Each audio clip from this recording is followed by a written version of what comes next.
Well, there he is. He used the word sorry, opened that speech by saying sorry. He said sorry twice. I think it was a gracious speech. Yes.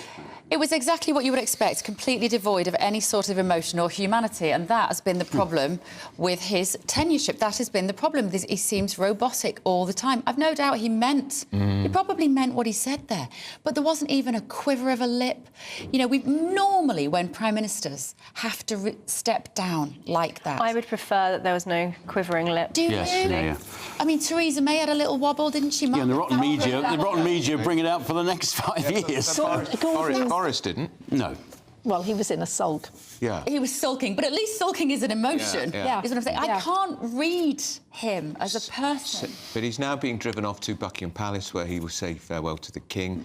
He's in his official car, which, of course, he keeps because he's a former Prime Minister and he will have a permanent security entourage for the rest of his life. It's almost worth being Prime Minister, just have a chauffeur for the rest of your life. As, by the way, as Liz Truss, who not only was she only Prime Minister for 49 days, is now no longer an MP, but she keeps the permanent security entourage. It's a nice perk, isn't it? Huge crowd there at the end of Downing Street. Huge press contingent there. But they're waiting for the main show, which, of course, now is not Rishi Sunak. It is the new Prime Minister. Well, he's not Prime Minister yet, but will be very soon. Sir Keir Starmer. Craig, you liked Rishi Sunak. Is that fair criticism from Bev, robotic? No. I mean, perhaps he's just a man that doesn't sort of show that emotion and have his heart on his sleeve. A lot of people don't. Perhaps we've become too gushing and crying and quivering of lips, and that's not his way. That doesn't make him, I don't need him to be a bad person in any way. Sort of emotional, but I just want to be able to work out what he's thinking, because in the absence of being able to work out what he's thinking, it renders him a little untrustworthy. It's a sincerity problem more than it is an emotional issue. But I mean, you can imagine standing there giving that speech is almost like giving the eulogy at a friend's funeral. That must be really tough, usually, and that's, I think, what you're saying, isn't it?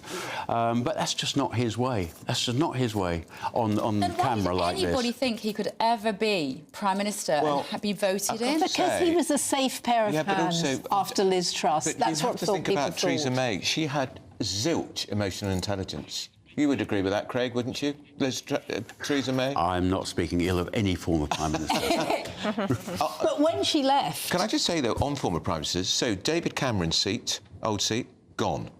Theresa May's old seat, gone. Liz Truss, gone. 3 former Prime Minister seats, and Boris's. And Boris is gone. Hold that thought. Chris Hope is with us from Downing Street. What's the mood like down there, Chopper? We were reflecting on the fact that it's quite hard to read Rishi Sunak. Perhaps you would say just professional until the end. Yeah, morning both. I think it's quite weirdly moving. I mean, I'm standing here. Paul, if you go show how many journalists are here with the cameras, there's literally about 150 journalists from the world's press here watching it. And when he finishes his rather moving, I thought, speech in which he said sorry repeatedly, and don't forget, a lot of PMs don't say sorry for when they get things wrong. I remember Theresa May back in 2017. The whole place was stunned into silence, and he walked off quietly with his wife ex-shot, and no one spoke. We were all a bit... It felt inappropriate to shout anything after him. I think it was a very elegant way to stand down as Prime Minister. He admitted that he got it wrong. He said sorry repeatedly to the country, to his supporters, to colleagues, as he said, who have now left Parliament suddenly because of his choices he made. And he's owned it, really. And I think that deserves a lot of respect. I think what he said about Sir Keir Starmer, he says he's a decent man, which is also true. I think that was almost a return to the kind of high level, the higher nobility of politics, which we may be missing in recent years under other predecessors in 10 Downing Street. But I think it was an interesting, a moving speech when he said, you know, that it was a difficult day at the end of many other difficult days. I'm sorry, I gave him my job, my all. He meant every word of that. I mean, he was somebody who I've met repeatedly, weekly over the past 6 weeks, who was someone who has tried his best to convince people of his argument, but he lacked that kind of magic dust, I think, to get people onto his side. He knew he had the arguments to try and convince them, but frankly the country wasn't listening, and he now accepts that. He may regret going to the country early. He could have waited for 6 months and allowed interest rate cuts to happen, net migration to fall, UK leading in the EU at this Buckingham Palace summit, small boats crossings may be falling because of Rwanda. He gave away all of that on a gamble to go early. He got it wrong, and he said sorry. Chris, he also said he's not going to stand down immediately. He wants arrangements to be put in place to elect his successor. That sounds to me like he's not going to be around for very long. Well, that's his leader, so he'll stay on as the MP for Richmond. He did say during the campaign he would stay for the full 5 years. Now, we do know that that promise has been broken by previous people who became Prime Minister. I wasn't quite clear what that meant when he said until arrangements are put into place. Does that mean the protest starts or until there's a new leader? He didn't say until there's a new leader. He said until the arrangements are in place. So I'm not quite sure what that means, but I'm not sure we'll find out, really, because he's lost all of his staff now. So we'll try and work out what it means. I know we haven't even got a chairman of the 1922 committee anymore. Graham Brady, of course, is now in House of Lords.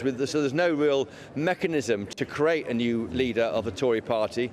So we have to wait a few weeks for that to take place. Chris, the Prime Minister's entourage has just arrived at Buckingham Palace. It will be short and sweet with the King. It will be, and watch the car he leaves in. It won't be a government car, Andrew and Bev. He goes away in his private car, and I wonder what car he'll take. It might be the big it might be the Golf that he couldn't put fuel in. If you remember back in the old days when he was Chancellor, but he'll be driving away in his private car. And then the big action happens today, of course. Sir Keir Starmer will make a statement on the step behind me where Rishi Sunak was at 12:20 after he's been to Buckingham Palace. Thank you, Chris.